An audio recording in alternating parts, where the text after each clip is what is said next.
I think convenience is quite literally killing us. We have become a people that have everything possible to make everything so convenient for us. Yet we are overwhelmed, stressed out, overstimulated. We're missing connections. We are missing what makes people people.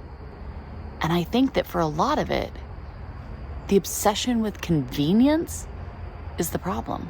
Hey friends, I'm Heidi, the Heavenly Minded Homemaker. It is my goal to encourage and equip you to live a life of peace, of purpose, and abundance. I believe in homegrown revival, and today's video is another step down that narrow path. So before we get into it, be sure to hit that like button and say hello to Thaddeus.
Hello friend, good morning. How are you? How are you doing?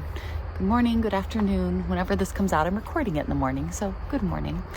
I'm out here and enjoying my unplugged morning like we've been talking about. And this whole unplugged morning, unplugged evening, just unplugged summer, man, it's nice. If you have not joined me already in this, I invite you, because it is really been a transformative thing.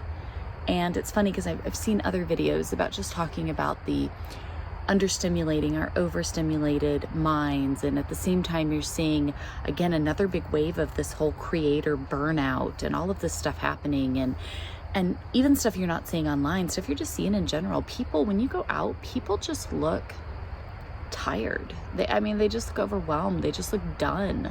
You know, you see, no matter where you go, it seems like, you see the same crowd between like 7 and 9 in the morning doing the whole getting to work thing, and everybody looks the same, right? We're fueled by coffee, we're groggy, we're just like, trying to do the thing. And it's the same thing in the evening. It's everybody just exhausted and drained, and they're trying to get home, and they're eating, drive-through or whatever, because you're too tired to even think about cooking something when you get home. And people even in the store, you just have the same kind of general attitude. And I get it, because I've felt it way more than I'd like to sit here and reminisce on. But I think sometimes it's so interesting how looking at, I had some people ask, and they're like, why on earth are you building an off-grid cottage? Like, you have a house, why are you doing that?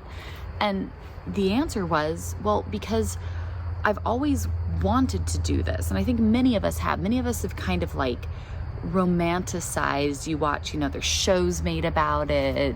You look up any of these videos on YouTube, and they've got like a bajillion views on them of, I live in a remote Alaskan village or whatever it is. And you look at that and you go, wow, like the thought of just being out on your own, right? Not connected to all the things. You're, building a fire and boiling water, right? Like you're doing these things. And I don't know, there's just this like romanticized view of it. And for us, when we went through Hurricane Helene, and you guys can go back and watch those videos. Like I filmed stuff during it. We didn't know when we could get them up, but like we filmed stuff because here we didn't know what to do. But coming out early every morning, I was making sure I was up like before the sun because we were having to take shifts to keep a fire burning, right? So that way it would, if it went out, we had to start from scratch again. That was a lot of work. And so some of the young adults here in our family would stay up really late and kind of tend the fire overnight and then kind of make sure they fed it and it was good. I'd wake up early, come out, get it stoked and going again and boil my water out here on my little camping stove and wash my face in a bucket that we had pulled up from the creek the day before and, kind of doing all those things. It was really kind of lovely. It was this really lovely, busy but slow busy and very intentional morning. And it kind of reinvigorated that thing in me where I was like, man, if we had the opportunity to build this off-grid cottage and kind of pull from those pieces during the hurricane that we did enjoy, right? The simplicity and intentionality of this very, very like basic living, but here in a space, where we could try that out and see, is that something we really like? Is that really a direction that in the future we would like to pursue further? It's interesting how it all comes back to, I think, how much convenience is not so much a positive as we always thought it was. And so if you want to grab a cup of coffee, you want to sit down and chit chat with me, I'm reading a book and it's based on the life here. I'll grab it and show it to you. I came out, I did my journaling this morning and I brought my book and it's the actual person that the Downton Abbey, right? It's the actual house and everything that they do this. It was a book I picked up at a thrift store one day, but the actual lady, it's still this house here, this estate is still in the same family as originally who built it and all that. You go back to the Gilded Age and all of those beautiful things, but it's about the real woman that they, so much of this family story is what they took for the creation of Downton Abbey. I'm like, okay, so I'm reading through it and like just reading through how the house ran, how they lived, what they did, the difference it made when they brought electricity in, when they brought indoor plumbing and water and, like all of these different things. And it's interesting, I think, because you look back in time to when these advancements in technology, these advancements in convenience really were convenient, right? Like, wow, yeah. Instead of having to boil buckets of water and then literally lug buckets of water up to like 45 different bedrooms to fill bathtubs in front of fireplaces. Like, it's crazy when you think about it. I'm like, would the water even still be warm by the time you got done, like lugging all of these buckets up? I mean, the sheer manpower it took to have a bath, right? And then I think of the hot shower I take every single night. Like, I really appreciate that. That was one of the things we said, even when we were going through the hurricane. We said, wow, there are bits and pieces of this whole like unplugged off-grid life we're living that I do really enjoy. I like the gathering. I like the, going to bed when the sun goes down and getting up when it gets up. Like there were a lot of things that I liked. And we said, man, if we could have running water, I think all of this would be totally doable if I had the ability to have water. So I think it's interesting when we look at the things that convenience has brought, there's certain aspects of it that you go, yeah, I'm really thankful for running water. I'm really thankful for refrigeration, right? Like, I'm really thankful for many different things. But then I think we look in the way that convenience, I think, is hindering who we are as people. And you look at the things that we do because they're convenient. Fast food, right? If I've worked all day, I'm exhausted, I've got too many things to juggle, right? I'm doing all of these things that modern life says we have to. It is so convenient for me to just run through a drive-through or, pick up a pizza or whatever, right? Like, those things are so convenient. Look at the average American's just status of health. that is largely in part of just this train of convenience. It is so convenient to just feed our kids junk, to just grab a soda and a snack and be on my way, because I can easily, guzzle that down while I'm driving and having to multitask and do all of this stuff. Like, we look at so many things that are so convenient, but they're killing us. And I think it is quite interesting, this whole kind of, something totally just fell over there. I heard it, but I don't know what it was. We look at so many things that, yes, they are so convenient. They make my life so convenient, but do they actually make my life better?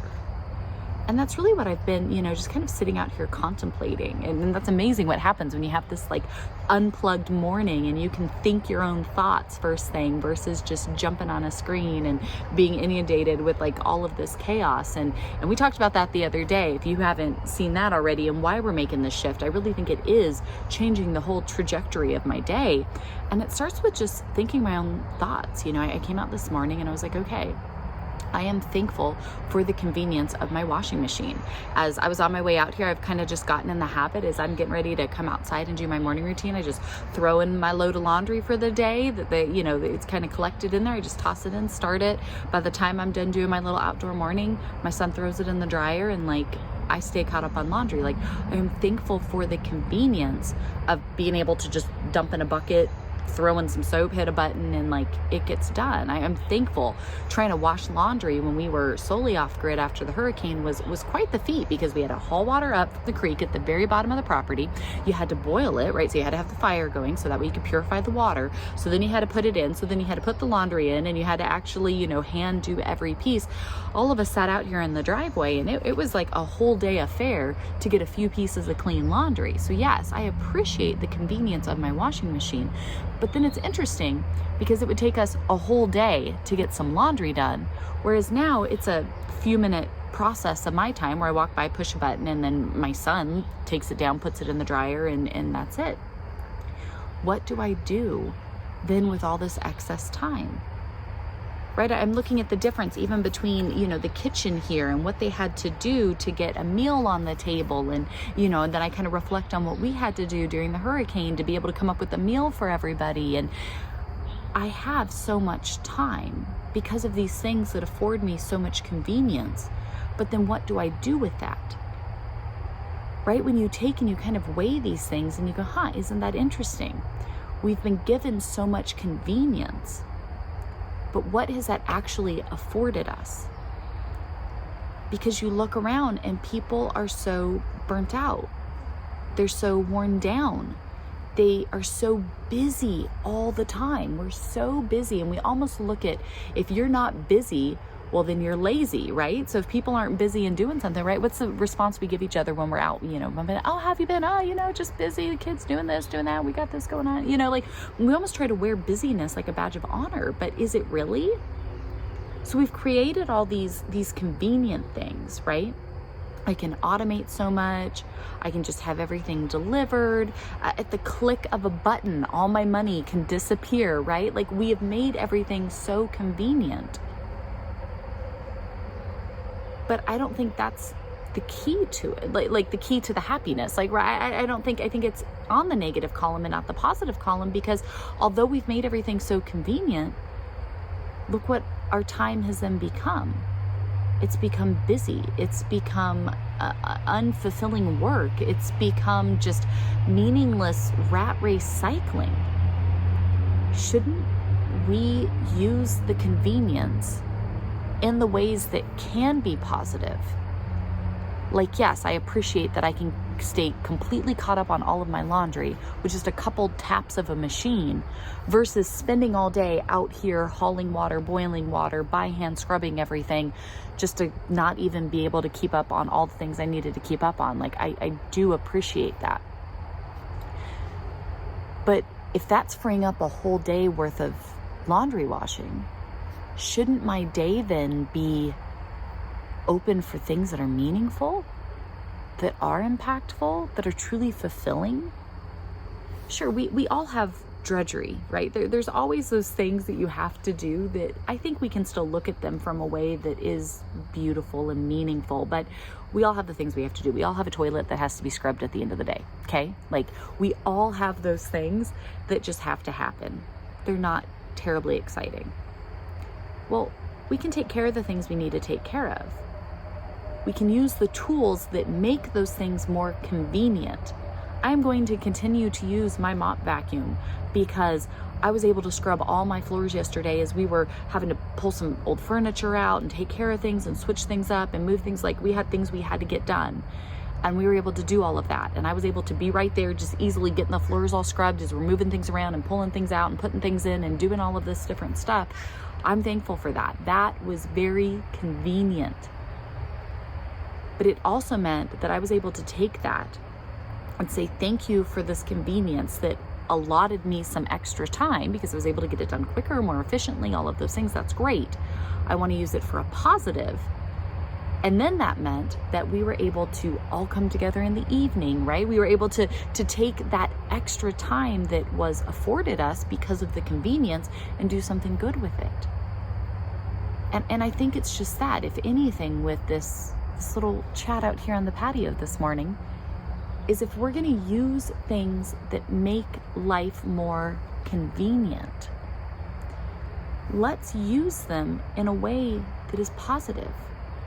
I don't want more convenient, whereas I can pack more busyness into my day. I can eat, more subpar food too. Somebody tried arguing the other day saying that it was ridiculous of me to say that our foods are filled with chemicals because everything is a chemical. Okay, I understand we are all made out of molecules and various chemical compounds. Yes, I understand that.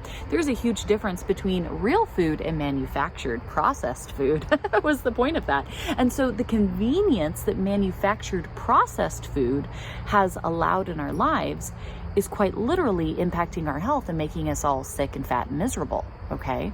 And so when we look at the convenience that we're going to use each day, I like the convenience that I can record a conversation, use the internet, and get to connect with friends all around the world that otherwise I probably wouldn't have gotten to. I'm probably not going to run into you today in my yard. That would be really cool, or maybe kind of weird. I don't know how cool it would be if we all could just I don't know, however that works. But I can do it because of the convenience of this.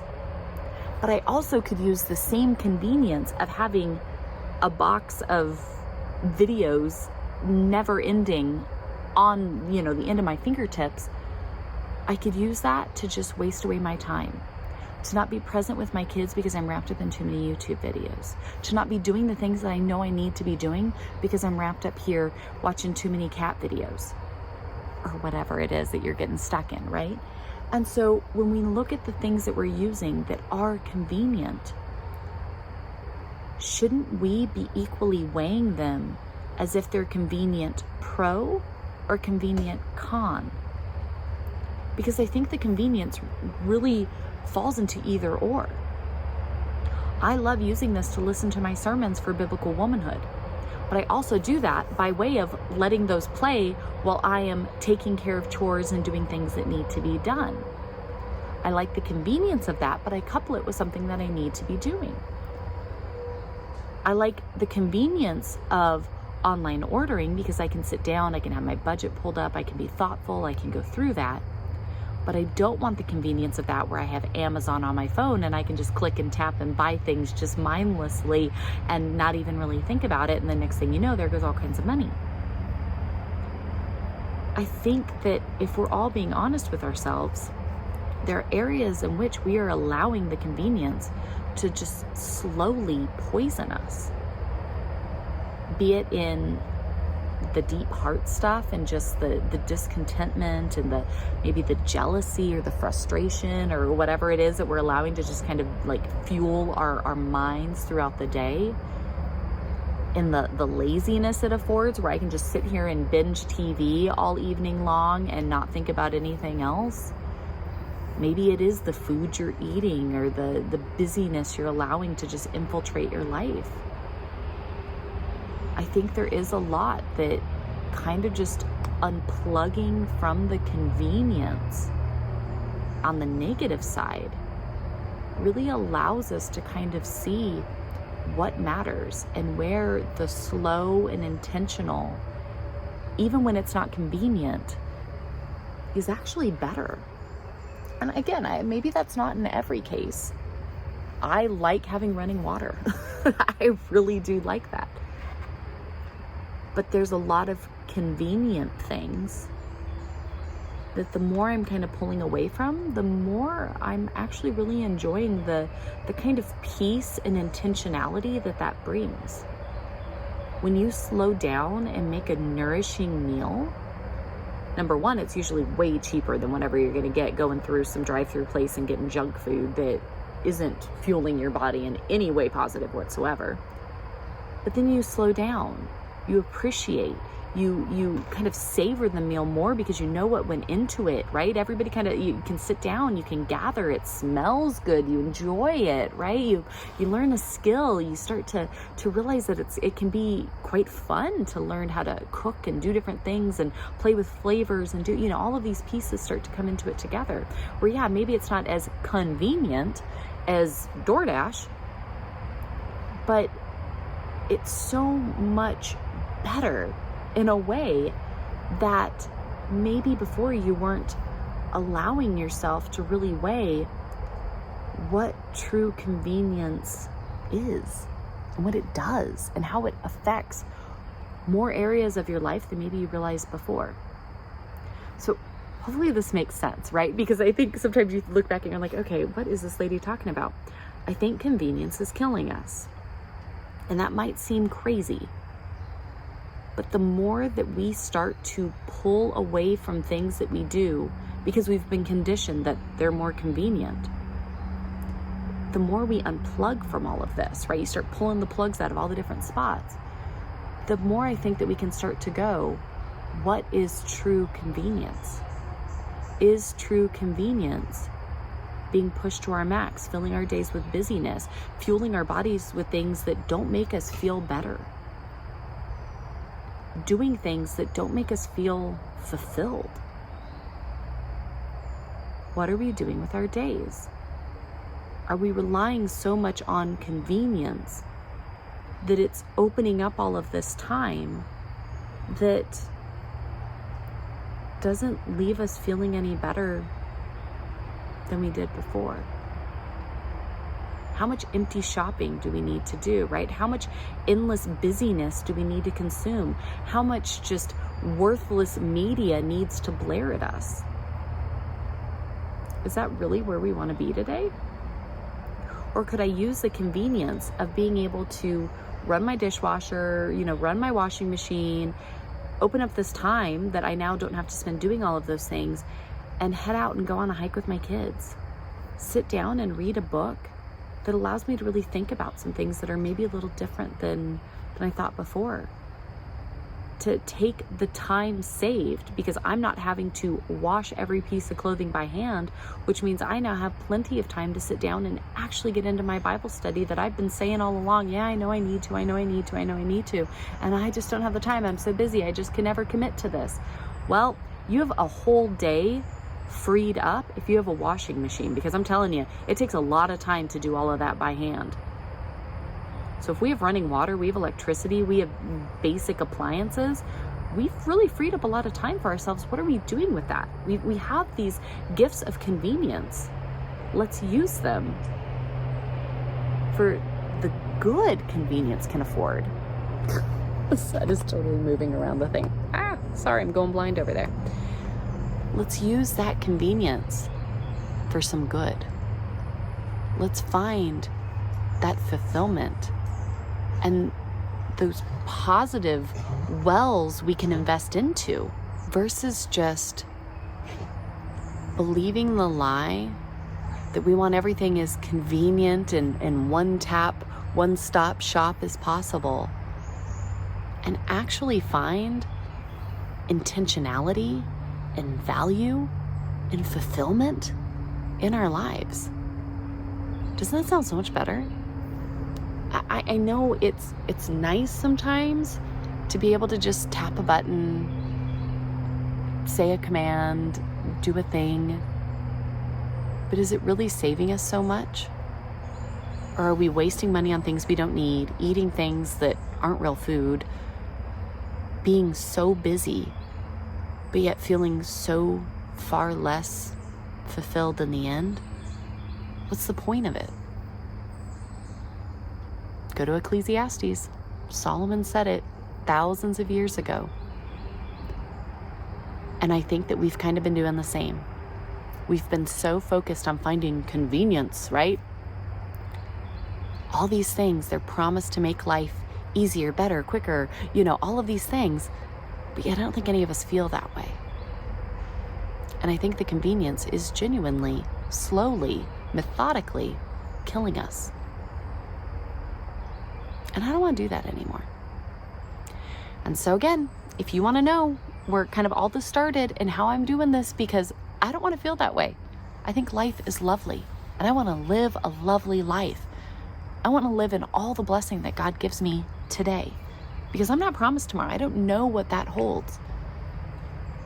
So I want to start making changes now that are simple.